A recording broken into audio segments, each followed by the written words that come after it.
Boa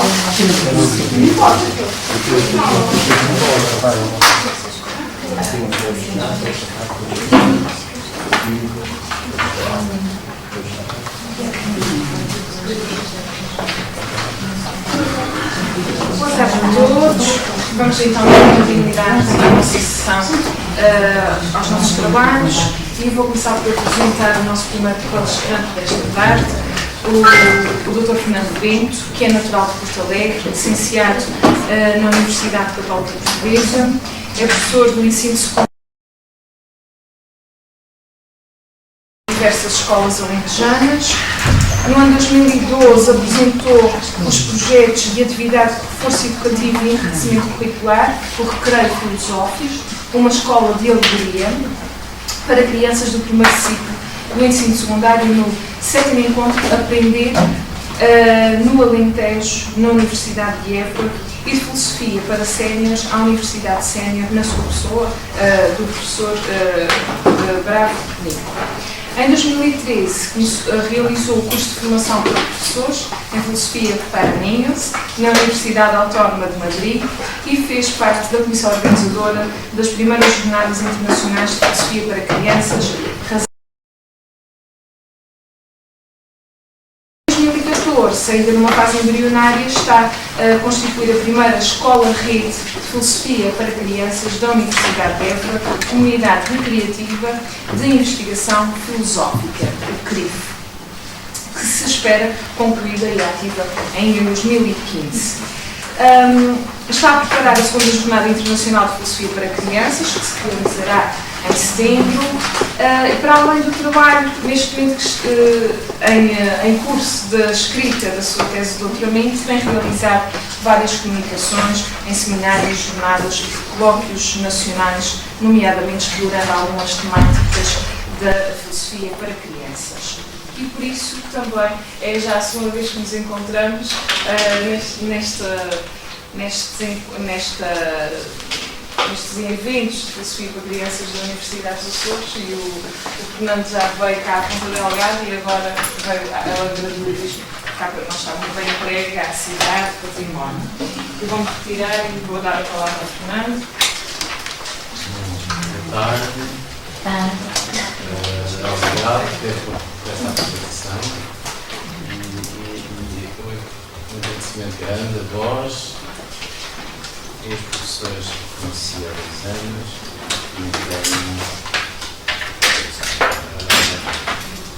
eu falo um bocadinho baixo, estou numa condição de holofote que não me agrada, eu gosto de passar despercebido.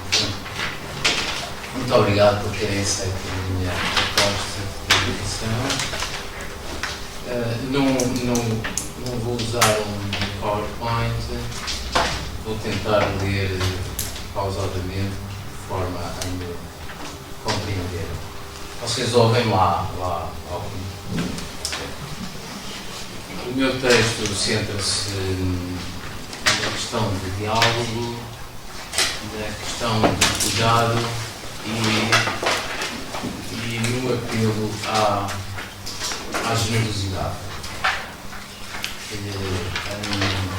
As experiências que eu tenho tido é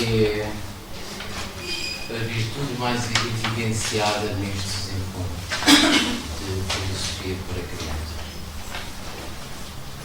Passo a ler, então.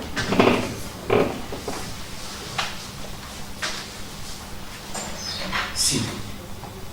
Sócrates fez vir a filosofia do céu à terra. Fim de citação. Estas palavras de Cícero exprimem exatamente o caráter da investigação inculcado por Sócrates na tradição filosófica e resgatado por Lippmann como suporte teórico da sua metodologia pedagógica. Esta tem por objeto exclusivamente o homem e o seu mundo, isto é, a comunidade onde se inscreve, persevera, vive e convive. O crivo fundamental da investigação é tentar pôr a claro o homem, cada ser sujeito individual, consigo mesmo, encaminhando ao autoconhecimento e ao reconhecimento de si mesmo, das suas competências e dos seus limites, e consciencializar-se das possibilidades de adquirir as habilidades cognitivas, emocionais, sociais e políticas que o permitirão crescer intelectualmente e viver generosamente com os outros, tornando-o em outro e tomando o outro como sujeito-pessoa na sua condição essencial de uma existência que se crê profícua e feliz. Este exercício filosofante e incessante sobre si próprio, de si próprio em relação aos outros e dos outros em relação a si, formula o intuito primário da formação holística promovida por Matthew Lipman em toda a sua obra filosófica. E anuncia que esta arte da pesquisa comum define o homem, neste caso o sujeito criança, que não pode ver claro apenas por si só. A investigação de que se ocupa não pode começar e acabar no círculo fechado da sua individualidade. Antes, pelo contrário, pode até partir de si, mas fecunda-se prioritariamente num dialogar contínuo, tanto consigo mesmo como com os outros, seja qual for a natureza com que esses outros se nos apresentam ao lado. Este vínculo comprometido com os outros, onde só pode progredir com a sua ajuda e ajudando-os por seu turno, é o testemunho de que o valor do indivíduo só pode ser compreendido e realizado em relação. Este entre weberiano, este acontecimento de um evento relacional, garante a cada um a liberdade e a autenticidade do exercício de busca e descoberta de si próprio, num sentido dialógico que estimula o cuidado que se promove a si mesmo, sobre si, com o intuito humanizante de ser também promovido com e sobre os outros. Martin Buber, lido por Lipman, elucida-nos sobre este caminho, afirmando que, citação, a comunidade em evolução é um estar não mais um ao lado do outro, mas estar um com o outro, de uma multidão de pessoas que, embora se movimentem juntas em relação a um objetivo, experienciam em todo o lugar um dirigir-se ao outro, um face-a-face dinâmico, um fluir do eu para o tu. A comunidade existe onde a comunidade acontece. Fim de citação. Nesta mesma linha, nas palavras redigidas por Anne Sharp, a intencionalidade mostrada por Buber está patente como um apelo motivador à sua consumação. Início de citação. Há, pois, uma evidente preocupação no grupo, não só pelos procedimentos lógicos, mas também pelo desenvolvimento e pelo crescimento de cada membro da comunidade. Esta preocupação supõe a predisposição em estar aberto às sugestões dos outros e a mudar os nossos pontos de vista e prioridades, se assim ajudarem os outros. Em sentido próprio, preocupar-se significa ter boa vontade por mudar ou reconhecer-se afetado pelo que os outros preferem. Esta preocupação é essencial para que se dê o diálogo, mas também é essencial para que se desenrole a confiança. A confiança, por outro lado, é uma condição prévia para que o crescimento da autonomia e da autoestima de cada um dos membros participantes se realize. Citação.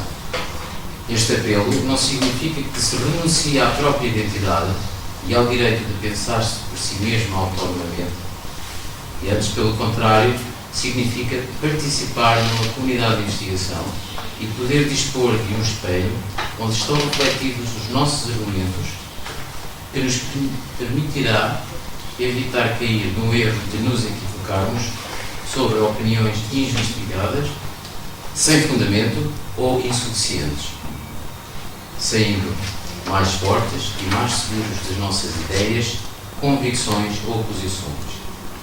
É aqui que o verdadeiro sentido da comunidade e da comunidade acontece.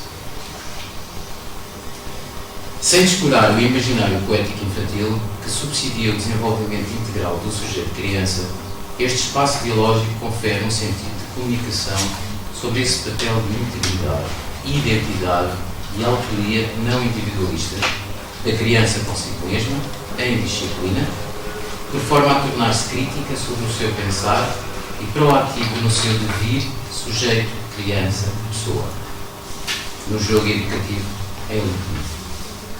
Este cuidado cuidadoso, imprimido no diálogo comunicativo, é uma preciosidade sobre o desenvolvimento das destrezas intelectuais, bem como no fortalecimento do caráter que prefaz a relação íntima, ou seja, em um tornar-me presente na pessoa que eu sou, que eu sei ser, sei saber ser e sei saber aprender a ser.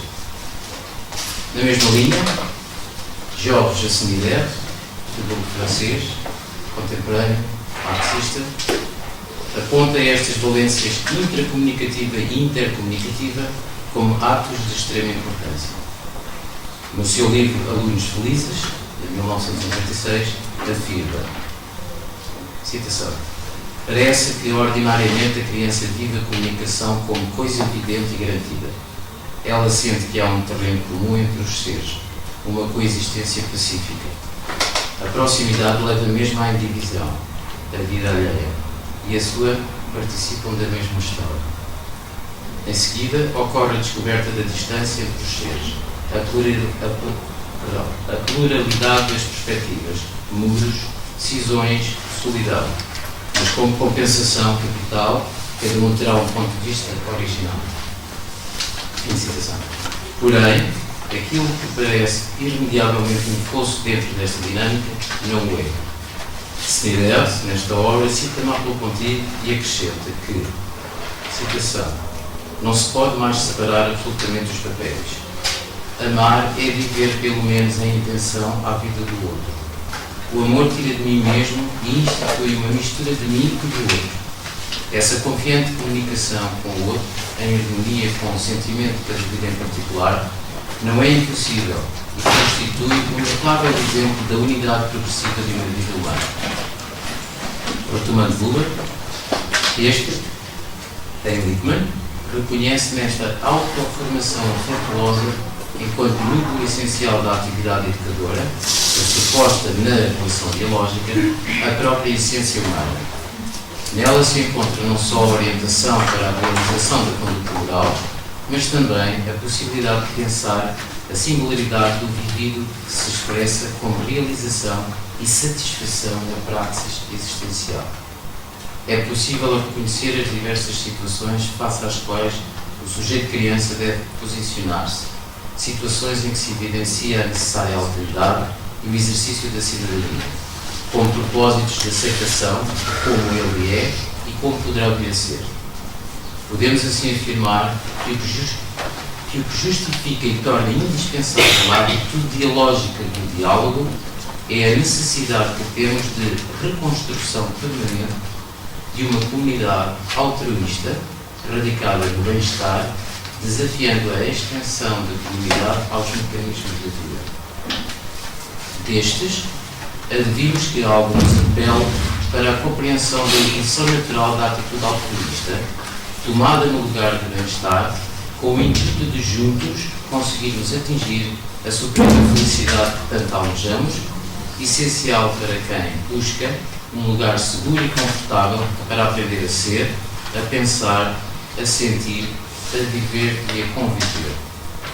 Neste encontro, onde nos doamos ao outro, qualquer que seja a sua natureza, razão e coração conjugam sempre que se manifestam empaticamente no exercício moderado pela constância da autoridade.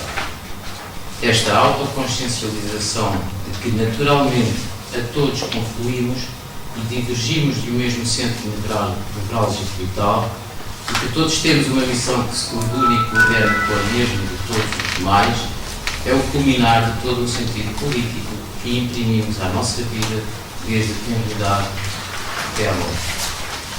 O desejo da democratização existencial sobre a nossa condição digna e condigna permite-nos superar a justiça e a equidade, transformando-as em generosidade, e pessoalidade vivenciada, sentida e projetada. Esta tónica expressiva de um exercício político pela participação no agir que só encontra o seu sentido a partir da atividade do pensamento, pode ser tomado como pressuposto na disposição do ser criança como um dinamismo desejado sobre a necessidade e a capacidade de aprender, um processo de recriação da experiência humana pensada, sentida e vivida.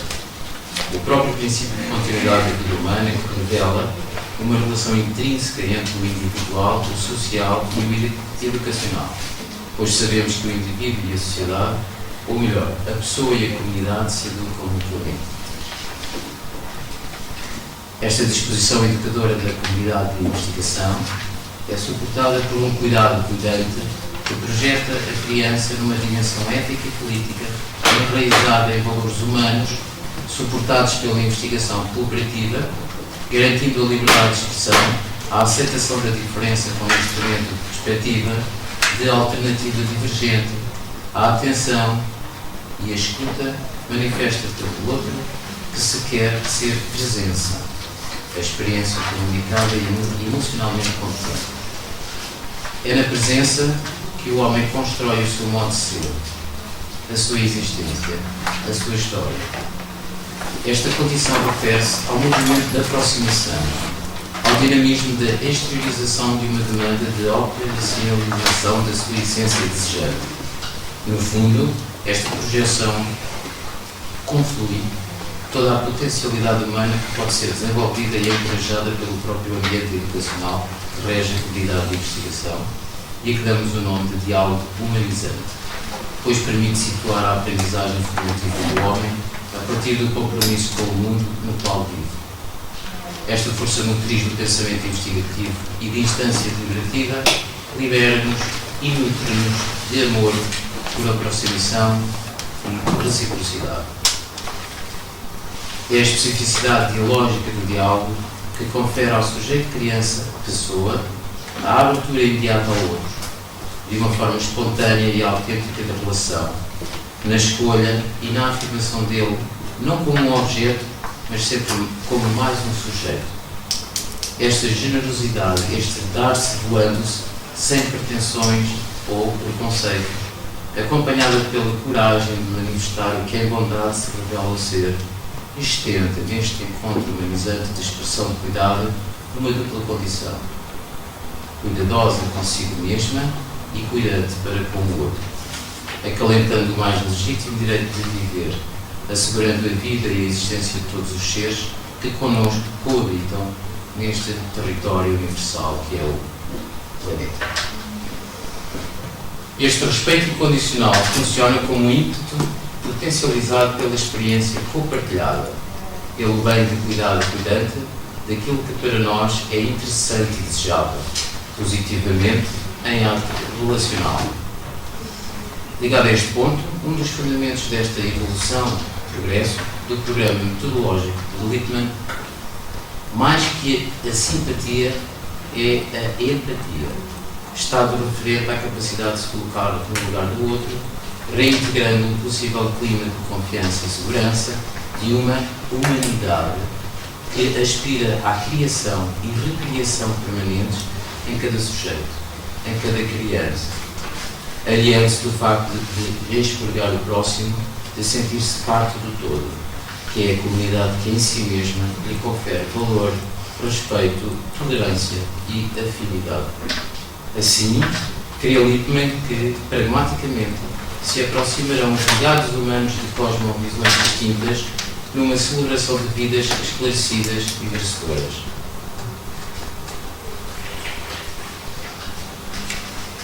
São 15 minutos.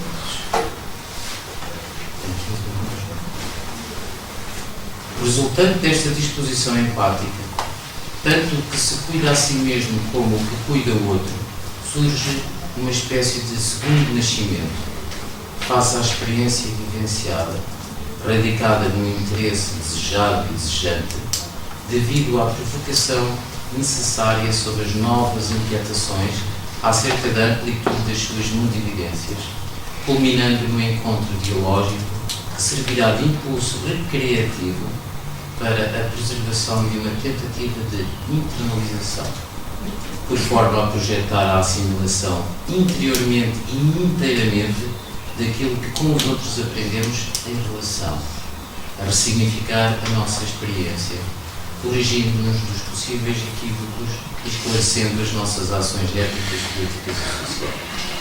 Lippmann, em O Pensar na Educação, de 1995, evidencia que o que a comunidade de investigação fornece é um núcleo que tanto representa como antecipa.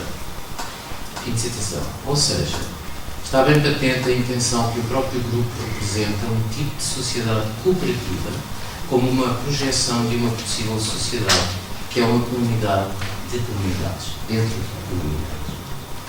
Como tal, aferimos que a aprendizagem é um acionar da dimensão individual do sujeito criança, sendo, porém, o conhecimento uma interlocução subjetiva ou uma intersubjetividade que se fortalece quando é construtiva e socializada, pois quando esta familiarização acontece, enriquece cada participante cognitiva, afetiva e pessoalmente.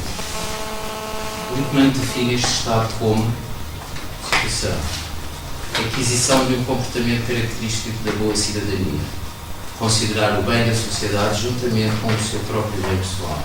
Fim de citação. Isto é, a atitude dialógica suportada pelo imperativo natural e do cuidado, fruto de uma atmosfera nutritiva e proteica, que faz da aprendizagem vivencial uma prática democrática, sensível ao contexto onde ocorre, penetrante no espaço e perdurável no tempo. De cada novo espanto, ou deslumbramento, de cada nova pergunta, de cada nova ideia, de cada nova palavra dita, escrita ou desenhada, nasce um novo mundo de variantes que não se confundem nem se anulam, mas caminham lado a lado com o mesmo propósito de, e cito Spinoza, passar de um estado de menor perfeição para um estado de maior perfeição, tanto para quem se cuida como para quem a intencionalidade desse cuidado se remete. A manifestação da tríade humana, sentir, pensar e atuar, assumida de sentido, presente no ouvir, no perguntar e no duvidar, enriquece pela reflexão, tecida pelo pensamento cuidadoso e pela ação cuidante, num processo de produção e participação, tomado como habilidades éticas e políticas de significado da vida para a vida, conduzindo tanto sendo de mim para si, como de si para si, ou mesmo de mim para como. Os temas dos direitos e liberdades humanas para esta aprendizagem apresentados por Lippmann nascem e desenvolvem-se da partilha de pensamentos, sentimentos e ações, considerados a base de projetos corajosos, honestos e generosos que encantam a vida vivida quando se dispõem a aspirar à humanidade, à paz, à liberdade e à democracia. Se atendermos ao desejo das últimas palavras de Sócrates no leito de sua morte, verificamos que o apelo ao homem e à sua circunstância, sempre presentes, num claro sinal de esperança, generosidade, cuidado e alegria, enquanto graça ou gratidão, Sócrates apela-nos para o seguinte: cita, se tiverdes cuidado com vós próprios, qualquer coisa que façais ser-me agrada, bem como aos meus e a vós mesmos, ainda que agora não vos empenheis em nada. Mas, pelo contrário, não vos preocupardes com vós próprios e não quiserdes viver de maneira conforme àquilo que agora e no passado vos tenho dito, fazer-me agora muitas e solenes promessas de nada servirá.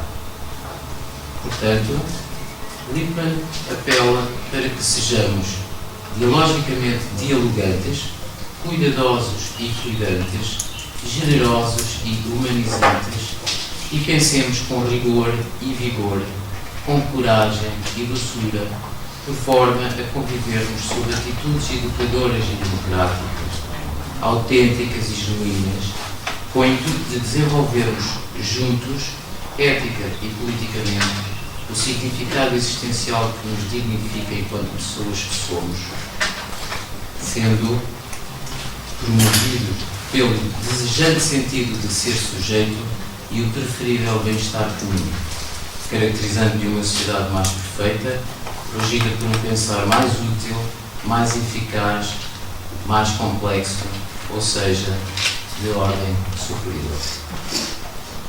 Obrigado.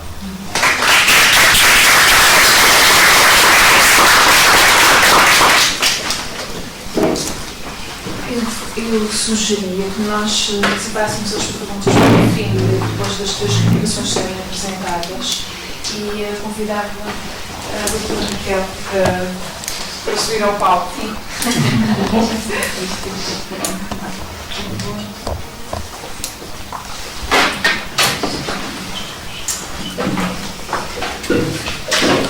A doutora Raquel Costa é licenciada em Filosofia via Ensino e Via Científica pela Universidade Católica Portuguesa, é mestra em Educação pela Universidade do Minho, doutoranda em Filosofia, área de especialidade Filosofia da Mente, concretamente na área da Filosofia para Crianças.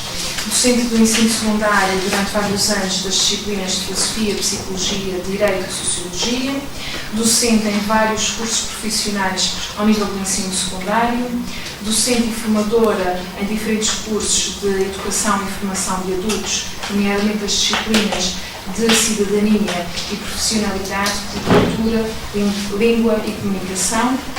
É docente de Filosofia para Crianças em diferentes colégios e neste momento está a desenvolver um projeto nesta área numa escola pública, formadora de ação, de várias ações de formação acreditadas pelo Conselho Científico-Pedagógico da Formação Contínua, também ultimamente na área da Filosofia para Crianças, na Universidade do Minho.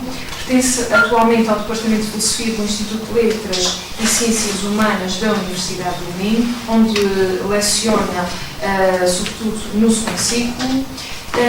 E agora passaria a palavra à doutora Raquel. Obrigada, Marta. Boa tarde a todos.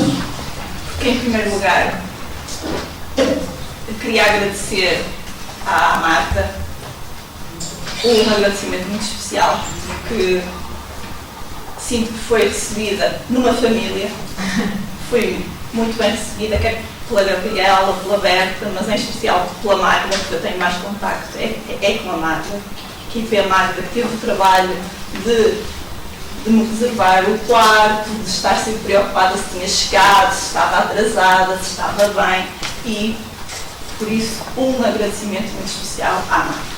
Pronto. E agora, eu vou começar precisamente com uma afirmação, onde eu digo que diariamente nós utilizamos o pensamento. Pronto.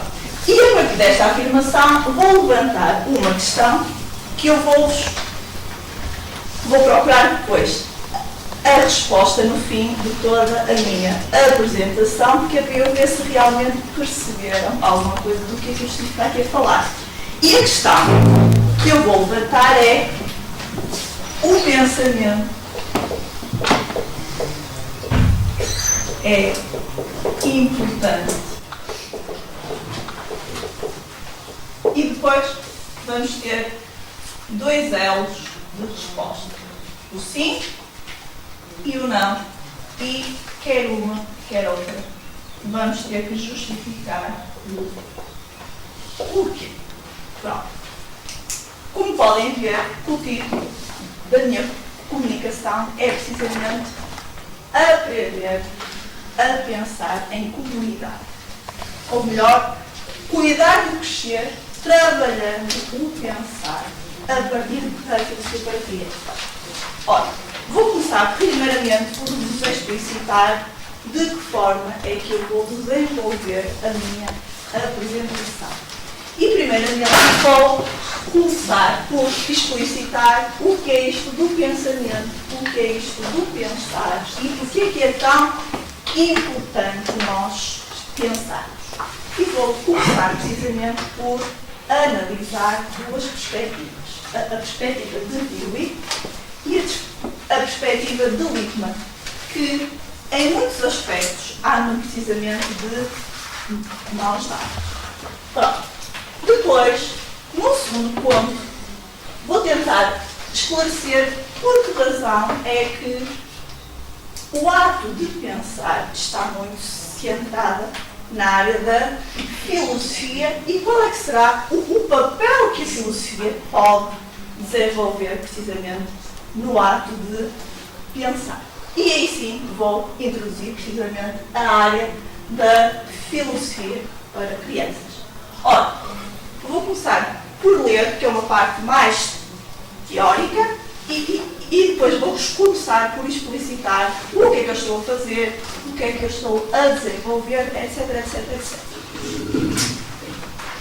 E então, diz-nos Dewey, no seu livro How We Think, e passo a citar: tudo o que se passa no espírito, tudo o que vem à nossa cabeça chama-se de pensamento. Pensar em alguma coisa é tornar-nos conscientes dela. Pensar é para nós ter presente no espírito as coisas que estamos a ouvir, a ver, a tocar ou de qualquer outra forma a sentir diretamente.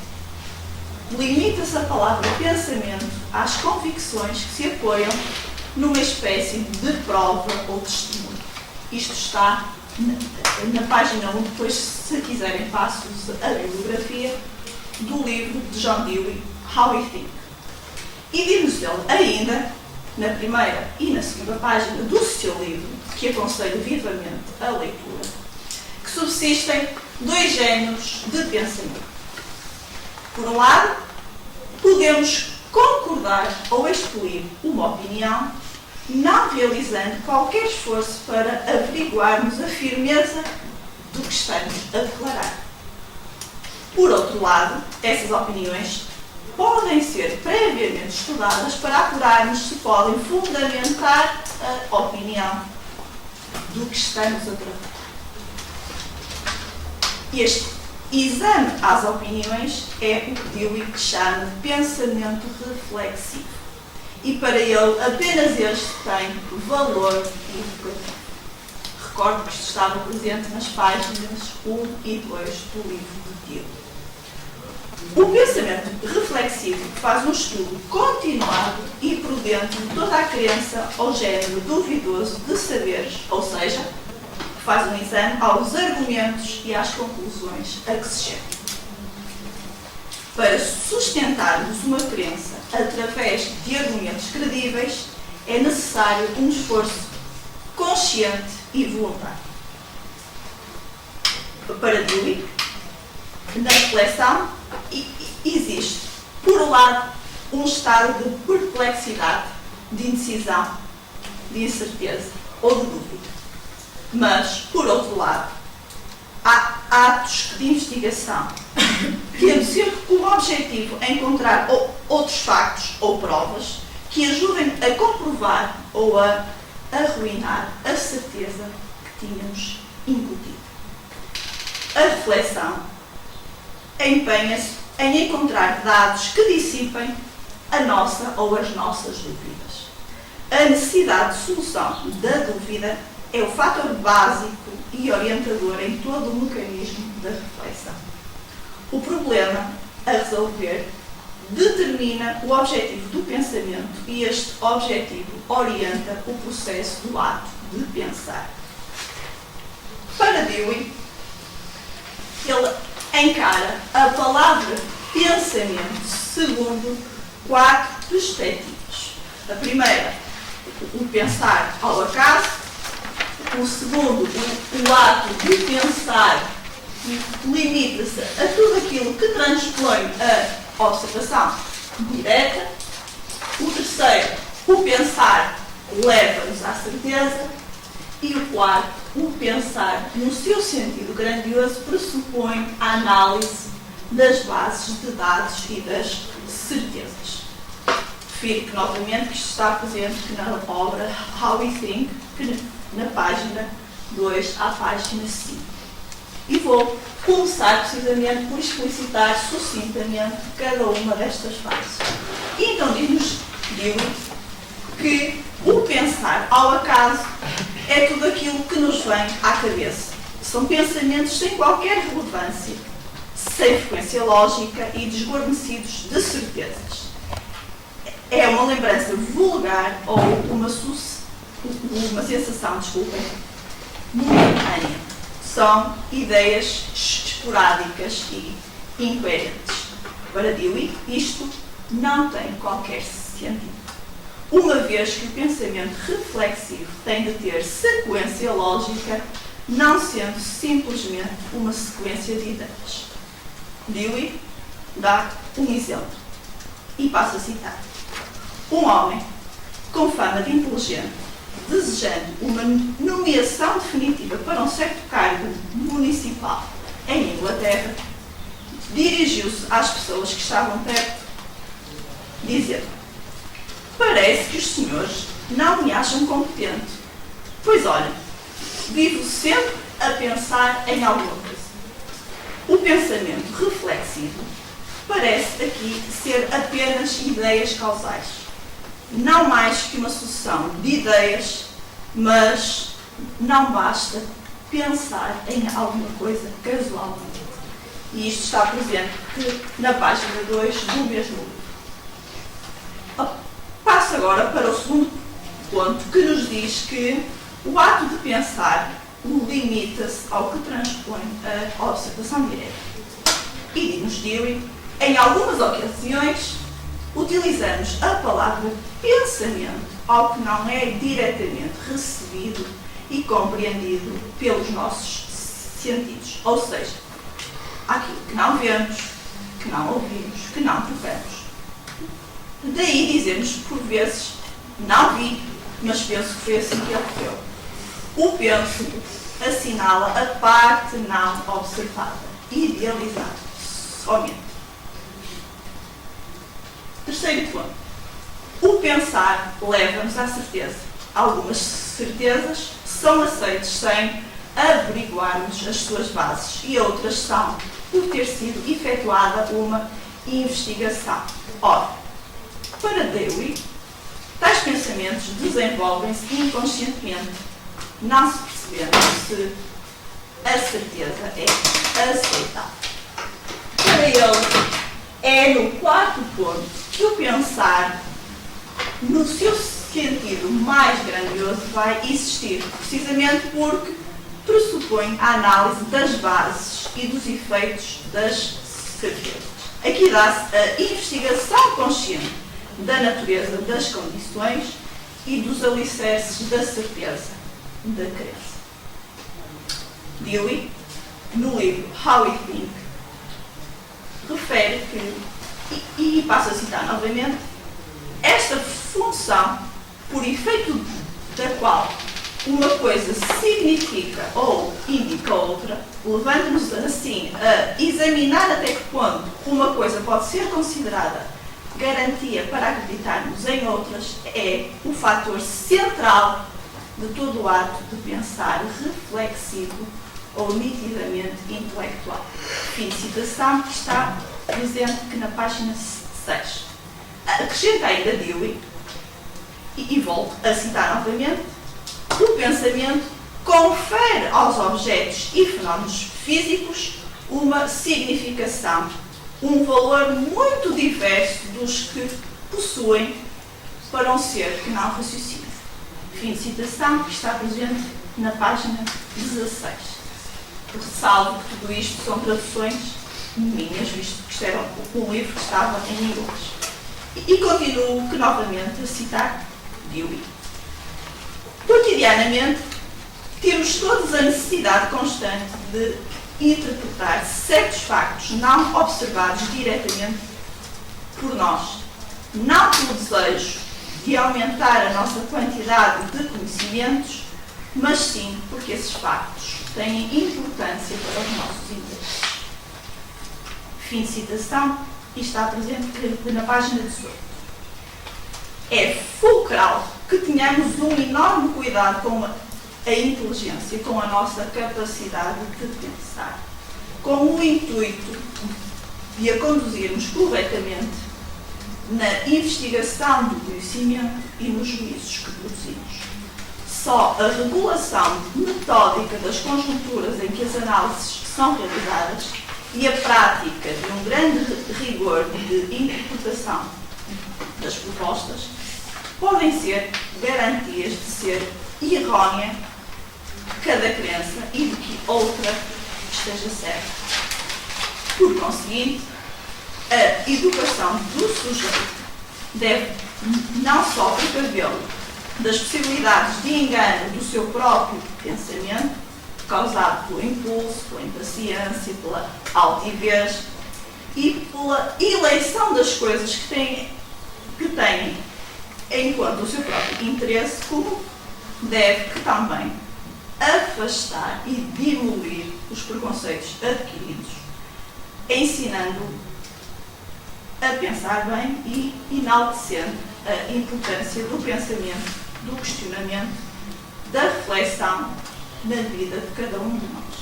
E volto a citar Dewey, que nos diz: atualmente, o trabalho do educador não só precisa transformar o pendor natural em bons hábitos de pensar, senão também necessita fortificar o espírito contra as tendências não racionais dominantes do meio social e auxiliar a exterminar os hábitos de erro já formados.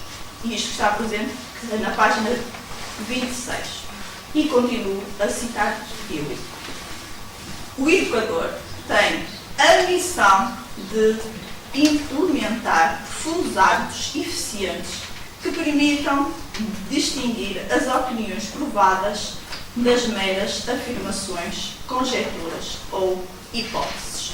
Desenvolver uma forte e sincera preferência pelas conclusões convenientemente provadas e introduzir no trabalho do sujeito os métodos habituais de investigação e de raciocínio adequados aos diversos problemas que apareçam.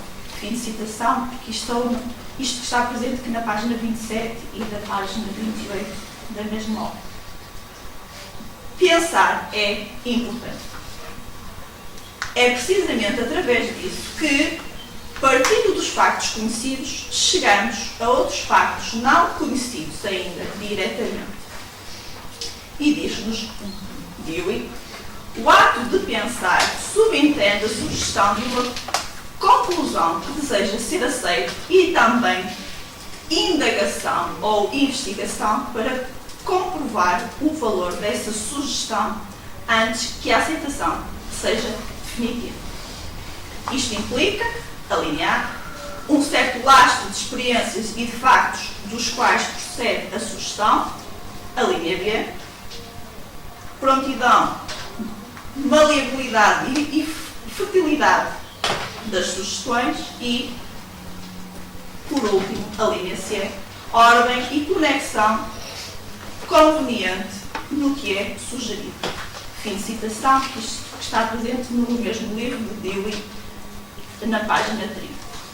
É cada vez mais importante e necessário o pensamento, bem como a estimulação e vigilância do mesmo através da educação, em vista da sua tendência de desviar-se do bom caminho e também subsistem influências sociais que propendem a fazer-nos contrair hábitos mentais produtores de convicções próprias e incorretas.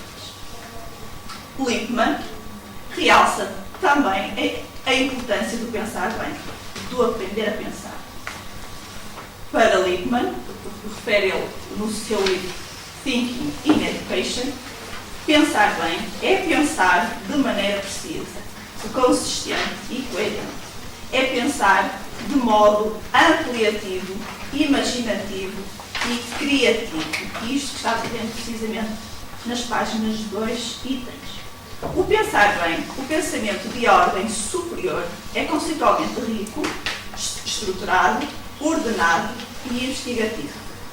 O pensar de ordem superior abarca um conjunto de ações mentais organizadas que impõem um exame ténue, bem como um estudo de posições complexas, seguindo variados critérios.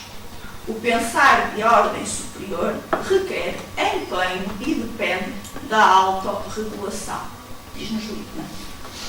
O percurso para as respostas corretas ou para o sujeito atuar não é completamente discriminado antecipadamente. A tarefa do pensador é produzir significados e impor estruturas acerca das situações, não esperando que tudo seja óbvio. Perante uma dificuldade, verificamos que muitas das vezes as nossas crenças não são verdadeiras, não são mais credíveis. Pensar é um percurso de descoberta ou de se fazer associações e divisões. Os pensadores livres são aqueles que pensam por si mesmos, que não se limitam a seguir os outros, a repetir o que as outras pessoas dizem ou pensam, que produzem os seus próprios juízos a partir das provas, que concebem a sua própria visão do mundo e fortalecem as suas próprias concepções acerca do tipo de pessoa que querem ser e do mundo que gostariam de existir.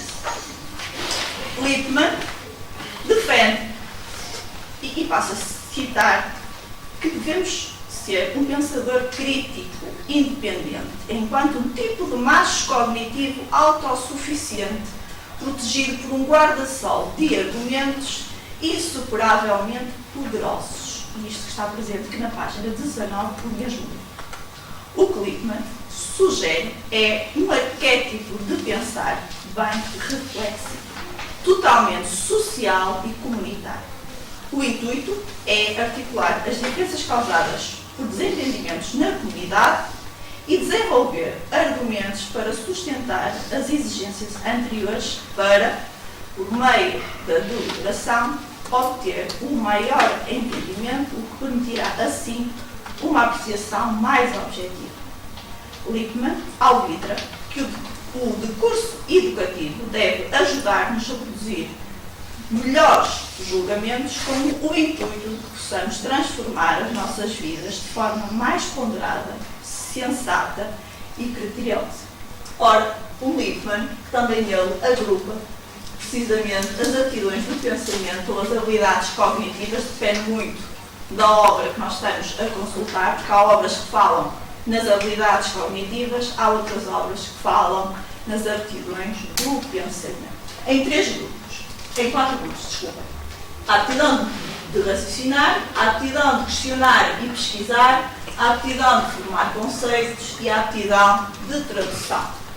E diz-nos ele que na aptidão de racionar está sempre relacionado com factos de nós construirmos juízos, argumentos, de reconhecermos similitudes e disparidades, de identificarmos falácias. E passo a citar. O nosso conhecimento baseia-se na experiência do mundo. É por meio do raciocínio que ampliamos este conhecimento, preservando. Fim de citação, que está presente na página 40. Todos nós, até mesmo as crianças, fazemos raciocínios. Convém, no entanto, termos em atenção que há raciocínios mais simples e raciocínios mais complexos. Daí que seja importante estimularmos a aptidão de raciocinar. E Lippmann dá-nos um exemplo, que passo a citar.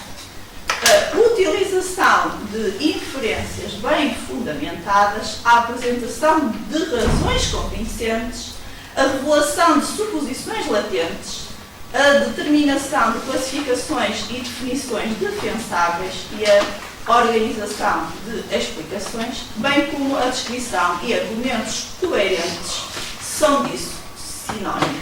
Refere-nos Lippmann na página número 27.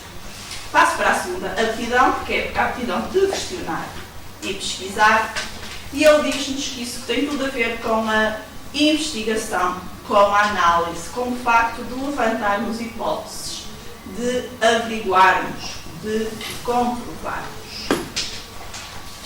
Diz-nos ele, diz-nos Lippmann, investigar é procurar, é ir em busca de conhecimentos, de soluções. Que passo a citar. Investigação é uma prática autocorretiva, onde um tema é investigado com o objetivo de descobrir ou inventar maneiras de lidar com aquilo que é problemático. Os produtos da investigação são os julgamentos. Fim de citação, isto que estava presente na página 45. Passo automaticamente para a terceira aptidão, a aptidão de formar conceitos, onde ele nos diz que está relacionado com o facto de criarmos relações, delinearmos distinções, precisarmos de analogias, de semelhança.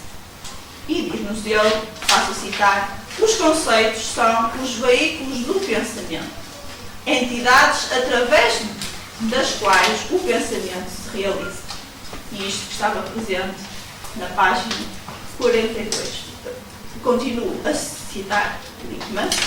A formação de conceitos implica a organização de informações para grupos relacionais e analisar e esclarecê-los para facilitar a sua utilização na compreensão e no julgamento. O pensamento conceitual envolve relacionar conceitos entre si a fim de formar princípios, critérios.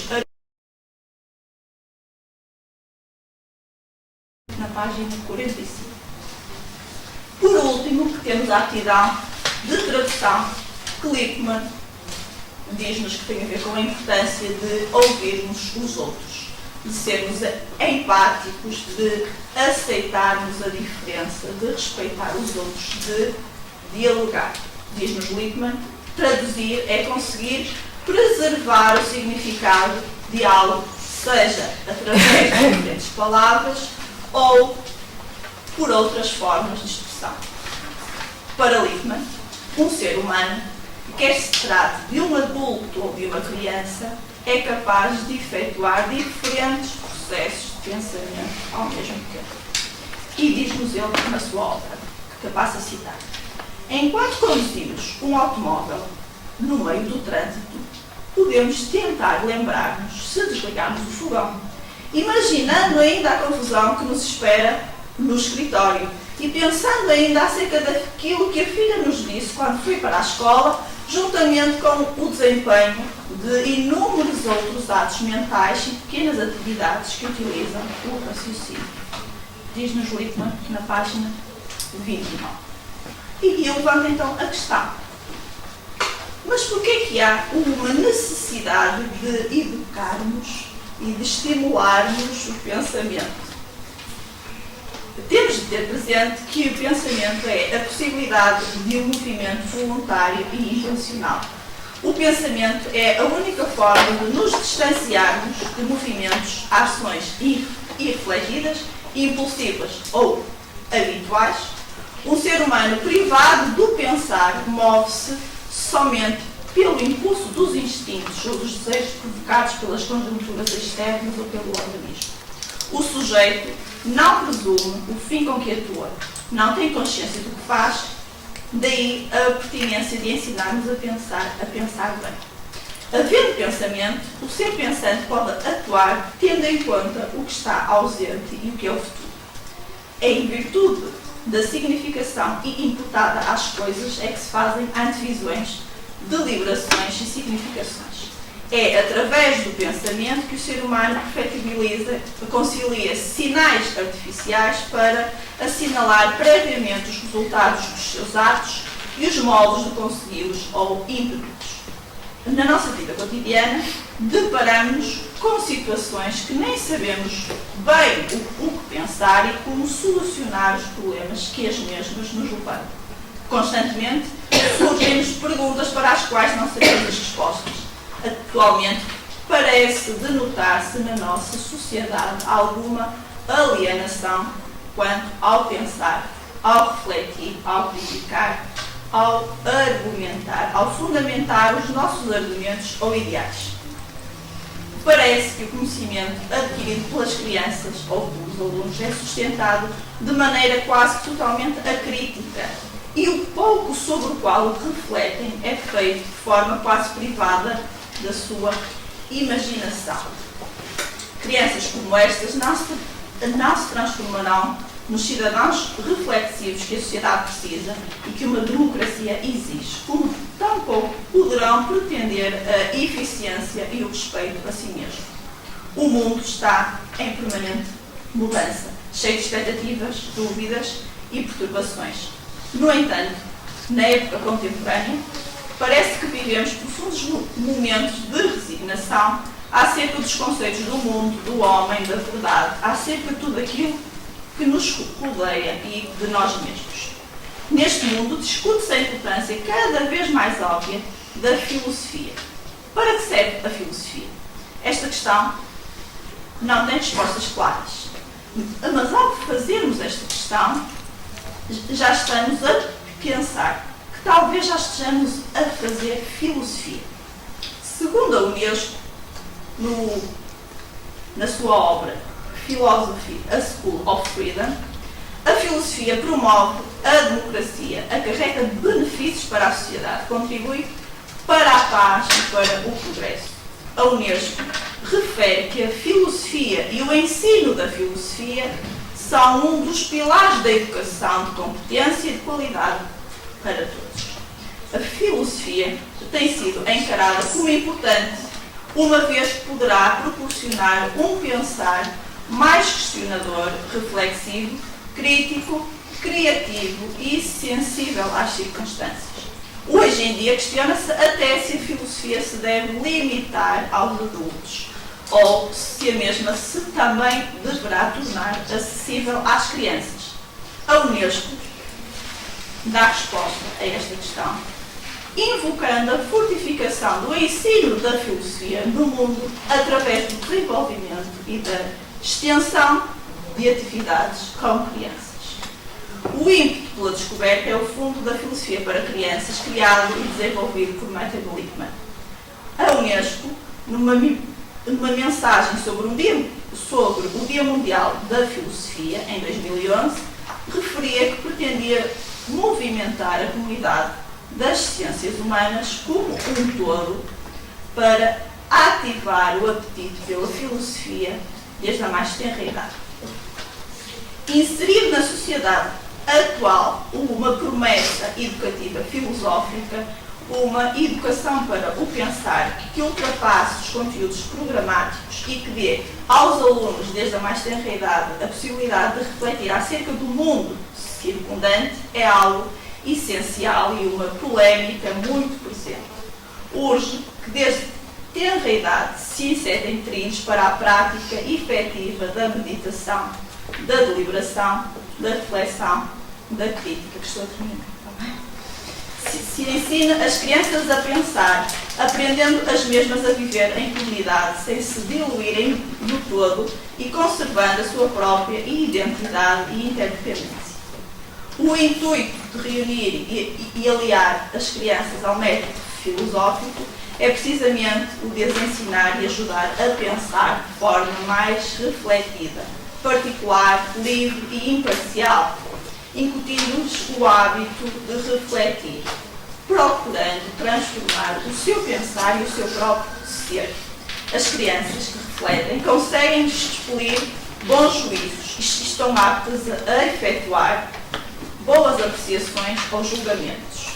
Seria bom que a filosofia para crianças e adolescentes tivesse e provocasse eco na sociedade, dando oportunidade às crianças e aos jovens de experienciarem a fascinante aventura da reflexão filosófica.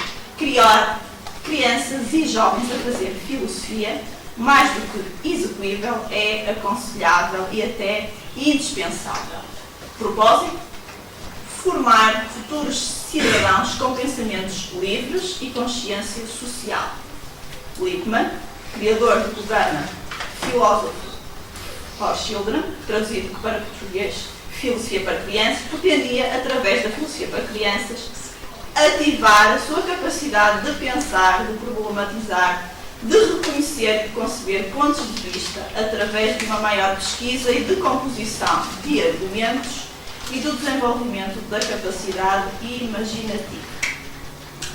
A filosofia para crianças pretende oferecer às crianças e aos adolescentes um lugar de diálogo e de investigação no qual as mesmas possam desenvolver a sua aptidão de pensar bem por meio da comunidade de investigação e de diálogo socrático.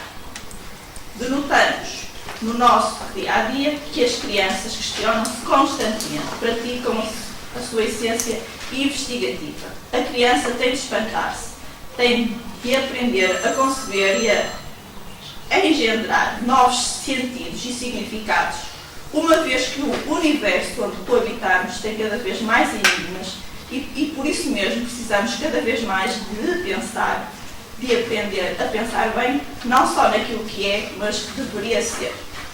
E Lippmann, e passo a citar, diz: já foi demonstrado que as crianças que são ensinadas a raciocinar através da filosofia apresentam uma melhoria no raciocínio de 80% maior que as crianças que não foram expostas à filosofia. 3 anos de melhoria num ritmo semelhante seria mais do que suficiente para fornecer às crianças uma caixa de ferramentas de raciocínio que poderia ser utilizado tanto na escola como em situações fora da escola. E isto está presente na obra do Lippmann, na página 29. A carência do pensar pode ser encarada como uma limitação de saberes, por consequência restringe a compreensão do ser humano, o sentido da vida e da realidade plena. Recordemos que, novamente, a relevância da filosofia, conforme o documento da Unesco, que realça que o ensino da filosofia, desde a mais tenra idade, beneficia a abertura de espírito, a reflexão crítica, a responsabilidade cívica e o respeito e tolerância entre os diferentes sujeitos.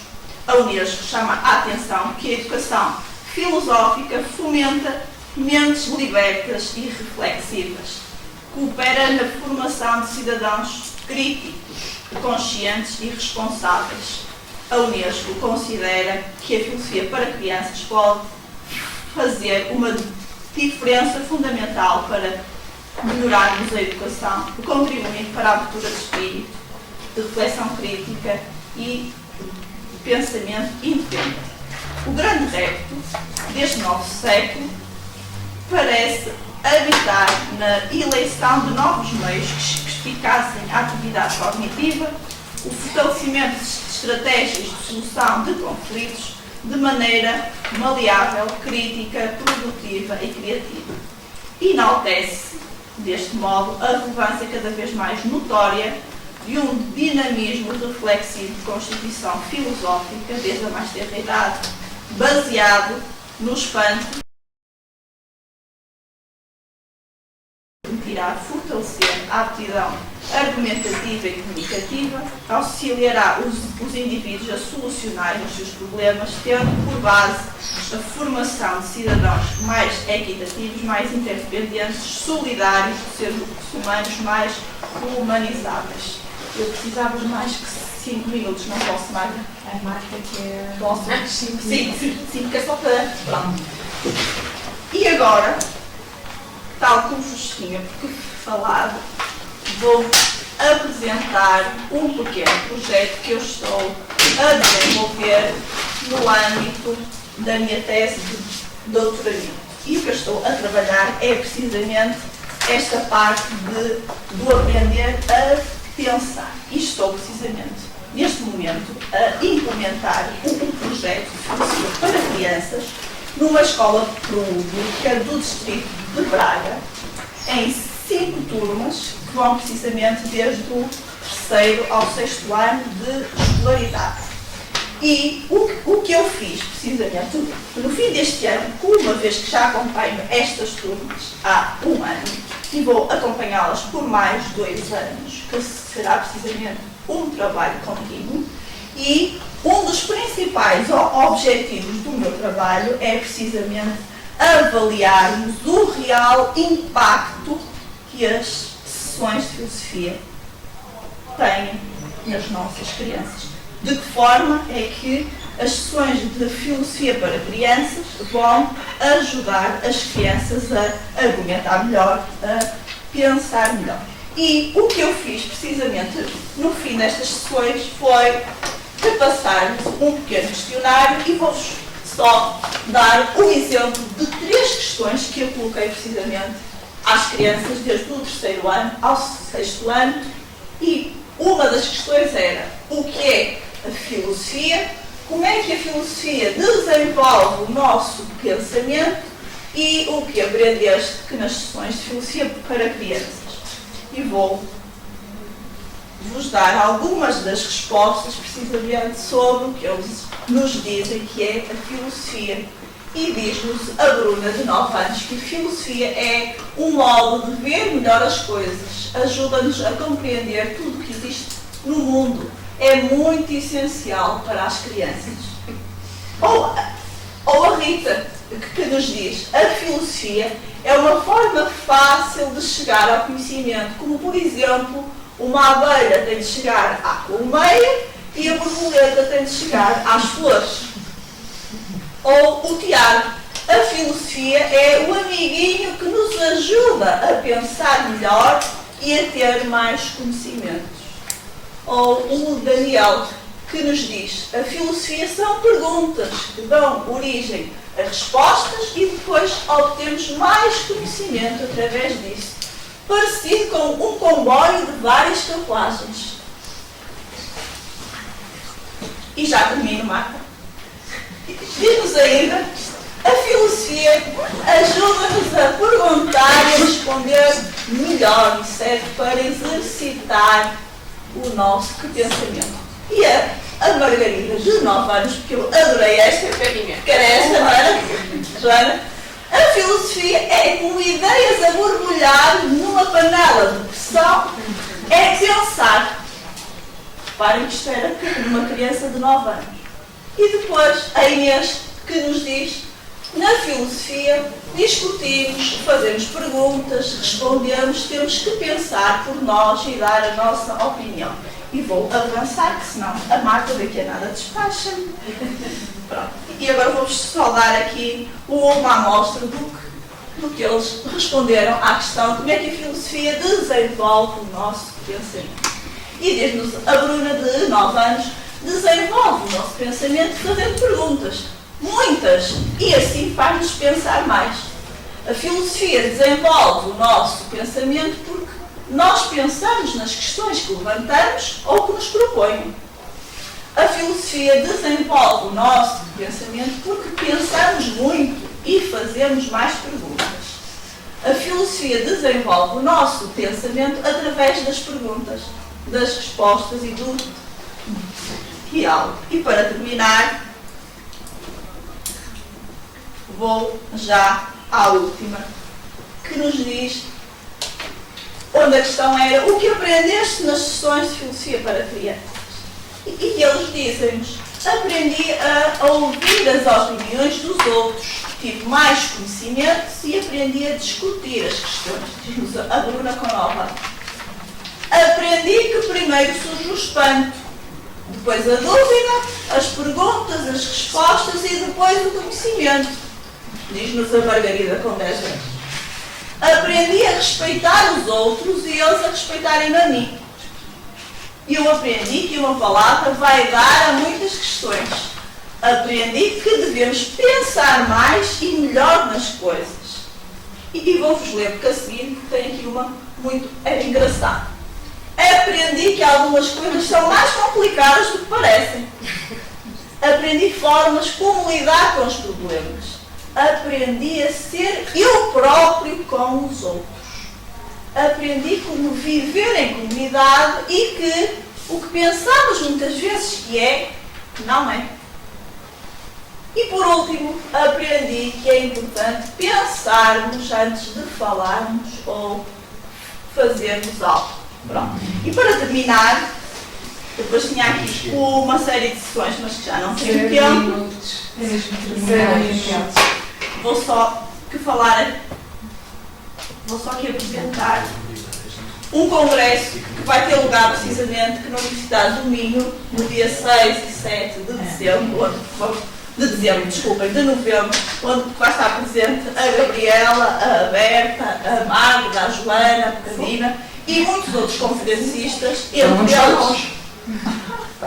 muitos outros conferencistas, certo? E nós em casa. Também vamos ter presente o Dr. Oscar Brenefier, o professor Barrientos e entre outros. Por isso que estão desde já convidados a visitar-nos no dia 6 e 7 de novembro de 2017. Desculpa, Marta.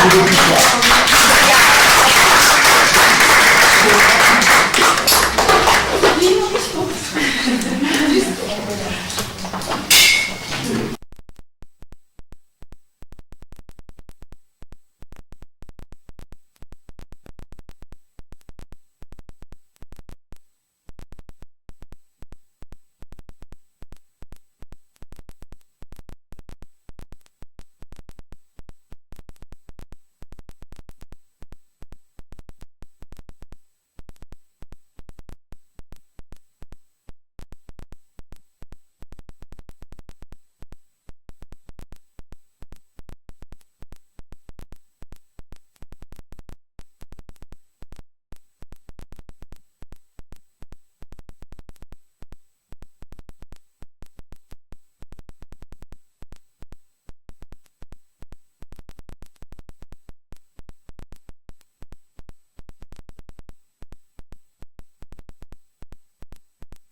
Cada uma daquelas perspectivas, que eram perspectivas e não fases do pensamento de Dewey, e que quase que era capaz de nos identificar com aquelas de Descartes. Mas depois pensei, se calhar é erro da minha parte, não é? Vamos ouvir o que tem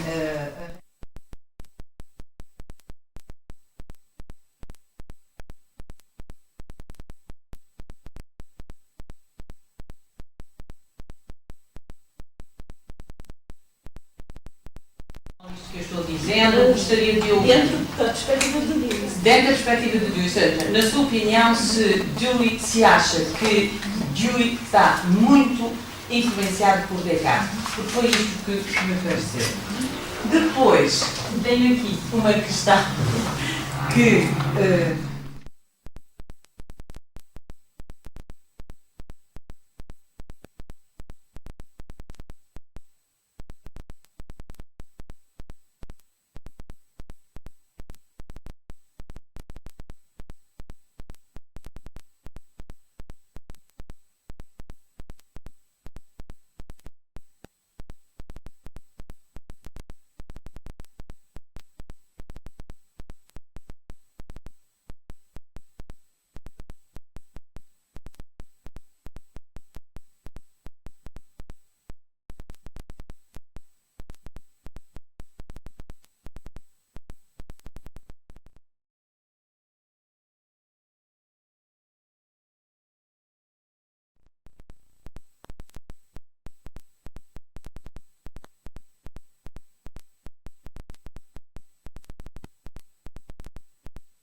mas generosamente nós provocamos e damos à discussão. É nesse sentido é que eu uso o gerúndio como um caminho, como um dinamismo presente. E é nesse sentido que eu também elo esse cunho político, porque a dimensão política dentro da comunidade de investigação predica dessa participação ativa e co-construtiva. Caso contrário, eu apenas estou aqui a tentar convencer-vos de uma posição. Que não é o sentido democrático algum.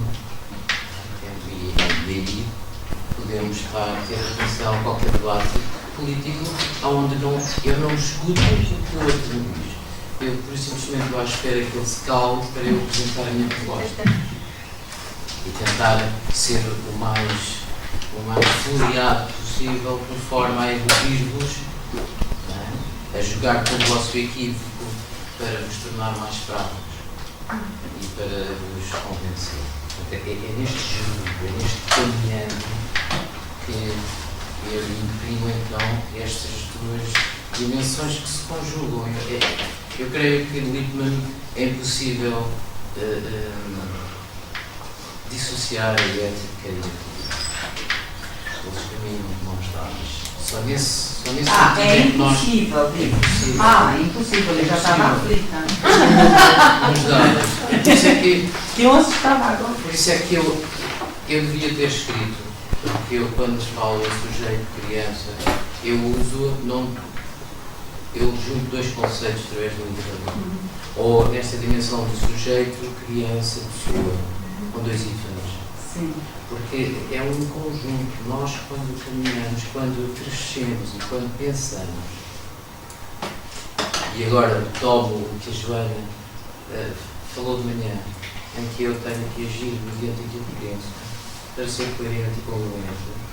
E só nesse sentido é que eu posso, efetivamente,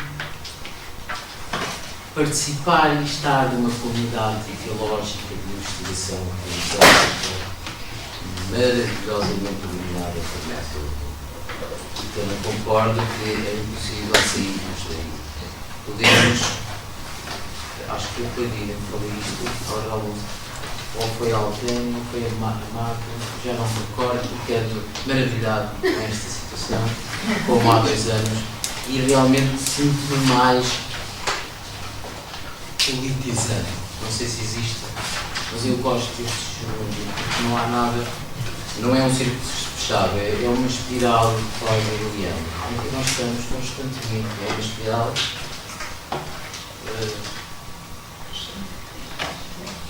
aberta, de expansão, de extensão. Eu cito a Spinoza também por isso, porque ele ensina-nos a alargar, de forma a confluir. O Barrento até falava disso, da ampliação da visão, Exatamente. nos horizontes que Exatamente. há toda a Atlântica que é à nossa volta que nunca mais acaba. É uma forma de vida, e essa forma de vida é onde está enraizado tanto a ética como a política. Só dessa forma que nós conseguimos crescer. Vale a pena iludirmos com preceitos supostamente democráticos. Nós almejamos essa pequena felicidade, esse preferível. A própria Inês tem esse desejo também. E quer torná-lo desejante. Claro que precisa de Deus. E ainda precisa de Deus. Nós somos de Deus. Não sei se respondi. Não foi só para mim, sim, para mim, a gente falava aqui tudo à parte. Claro. Deus não fala. Ora, relativamente à questão colocada pela Gabriela, confesso que nunca tinha pensado nisso. Se realmente se haverá algum elo de ligação entre Dewey e Descartes. Sim. Que há alguns pontos em comum, porque acho que sim. Mas agora, que eles defendem a mesma teoria quanto ao pensamento, acho que na minha modesta opinião que já seria se calhar entrarmos por terrenos pantanosos. Porque o que Dewey que nos diz acerca do pensamento e a grande importância que ele dá, não é? Porque ele diz precisamente que é o pensamento que nos distingue dos outros animais. Ele diz mesmo que é precisamente através do pensamento que nós somos animais racionais. É isso que nos distingue dos outros animais.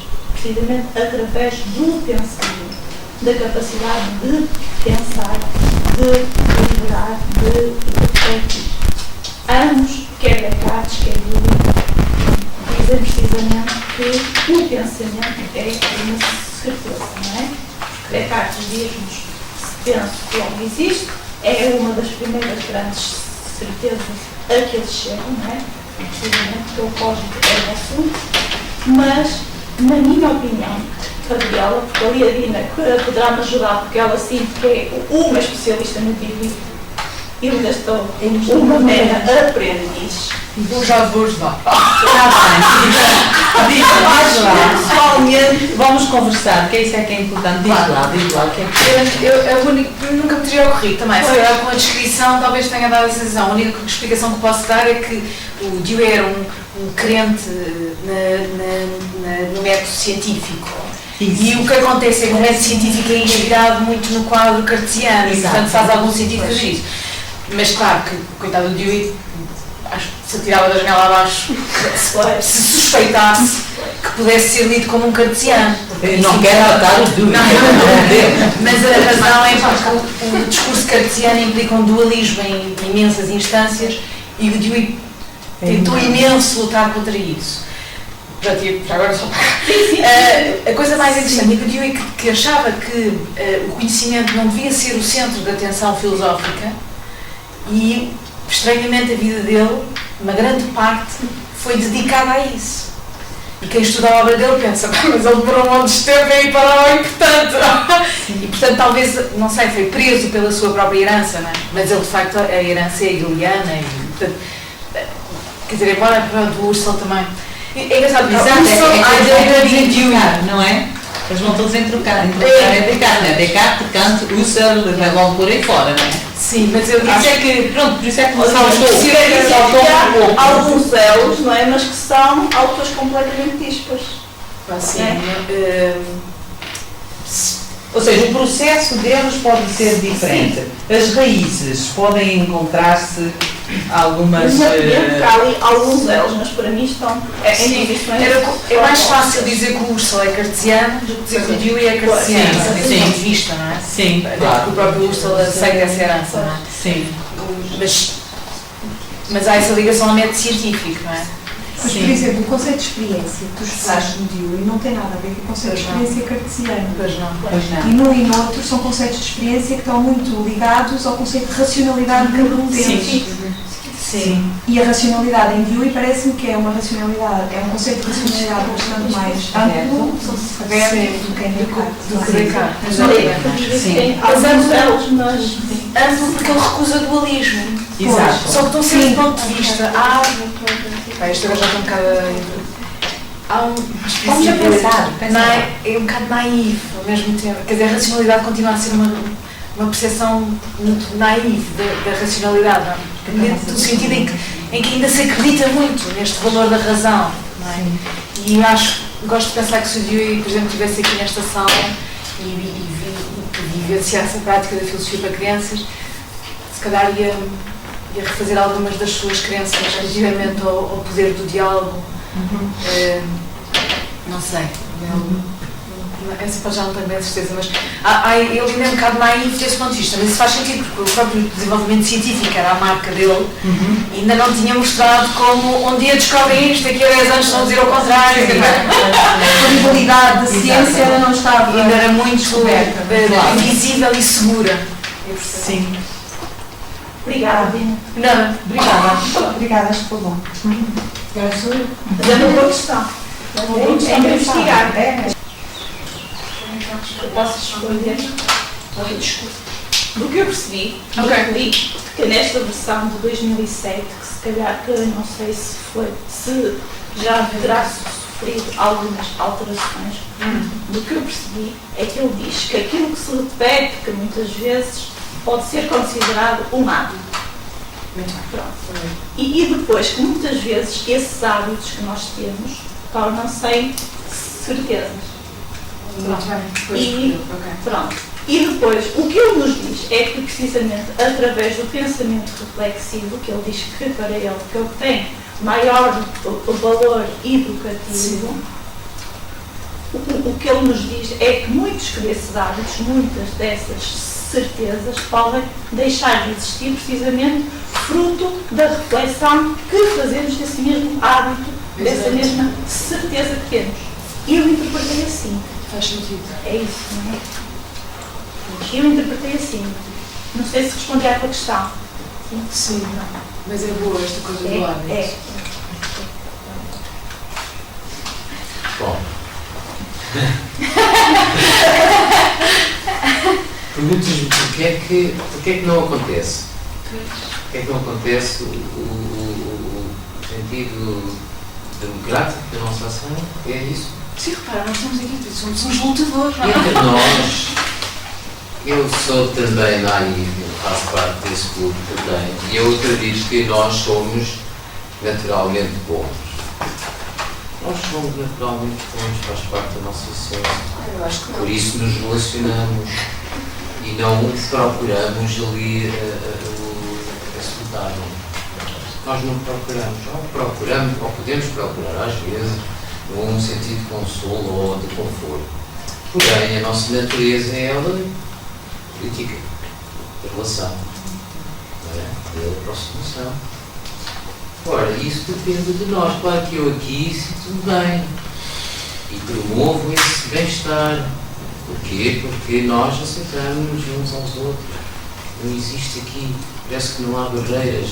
A minha barreira da vergonha, que é imensa, mesmo que possa nos parecer, independentemente de já ter conhecido as pessoas e relacionar-me com elas, eu até às vezes tenho vergonha de soltar, de preferir algo em relação a ti.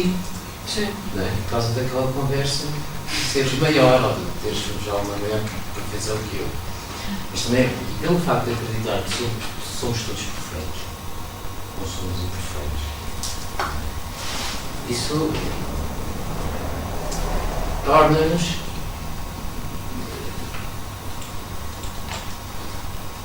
iguais, no sentido não de direitos e deveres, não acredito em poder sequer, mas no sentido de estamos todos ao mesmo nível, portanto, depende de mim, parte de mim. Parte de mim se me quero doar a essa dinâmica, esse movimento. Eu só me mexo se quiser, se for o meu desejo, estar ali com os outros.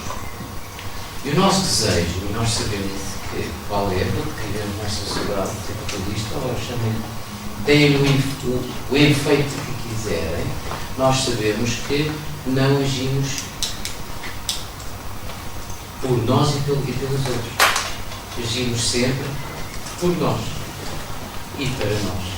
Portanto, é tão difícil criar uma comunidade de investigação lá fora sem uma introdução prévia, porque as pessoas não consultam os pormenores. Apesar de serem todas boas por natureza. E é por isso que sorrimos. Não é uma explicação plausível, mas é a única que tem.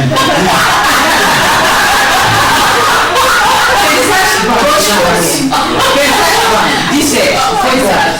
Não é? Foi bom. Não soube explicar melhor. Explicaste bem, a gente percebeu. Mas na verdade a pergunta continua a ser pertinente. Aqui depois, eu queria vos transmitir que está a ser criado um centro de filosofia para crianças, que está em andamento, a criação de um centro de filosofia para crianças dentro da Sociedade Portuguesa de Filosofia. É mais uma reativação. Vou tentar em coma. Sim! Houve um coma. É muito descritivo. E agora não está desfibrilhador. É aquela cena acontece. Vai acontecer. Vai acontecer. A ideia é essa.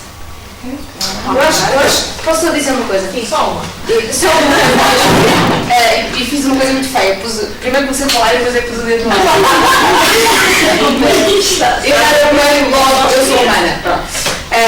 Eu acho que este ano, eu estou a sentir isto, 2014 está a ser um ano, não digo de excelência, mas fantástico para a filosofia para crianças. Eu acho que desde o final do ano passado sinto muito isso. As pessoas estão cada vez mais disponíveis para se encontrarem, para fazerem coisas em conjunto, para conversarem, para partilharem coisas, para aceitarem as opiniões e as críticas dos outros. E eu acho que isso é muito bom. E o facto de estarmos aqui em Angra não deixa de ser uma metáfora muito interessante, porque eu sempre senti, eu tenho esta missão, ou esta coisa de juntar as pessoas. É uma coisa que eu gosto de fazer por natureza. E senti durante muitos anos essa dificuldade de juntar as pessoas, mas tentei sempre, andei sempre ali, um bocadinho persistente. E senti um bocadinho uma ilha muito isolada e queria saber como é que os outros estavam a fazer, o que é que estava a acontecer. Este trabalho de equipa. Exato, gosto de trabalhar em Dá-nos equipa. mais força. E acho que é muito bom. E não conhecia o trabalho da Manuela e achei muito giro. E gostava depois de falar contigo sobre. Tive assim uma série de ideias agora de repente. E queria agradecer-vos muito, mais uma vez, desculpem estar a tomar este tempo, já devia ter dito de manhã, mas volto a dizer agradecer muito, porque eu acho que este ano vai ser mesmo com esta história do Centro de Filosofia e com outras coisas que estão a acontecer aqui e ali. Eu acho que está a ser um ano com umas energias muito boas, se me permitem, e isto deve-se tudo muito a nós, ao nosso interesse e ao trabalho e a quem se quer juntar, a quem já está a trabalhar. Pronto, era só para dizer obrigada. Obrigada, Joana. Ora bem, está encerrado o debate em sala. À semelhança do dia de ontem, nós temos ali uns pequenos mimos para aguçar o coração e continuarmos este debate, mas tem que ser um debate mais silencioso.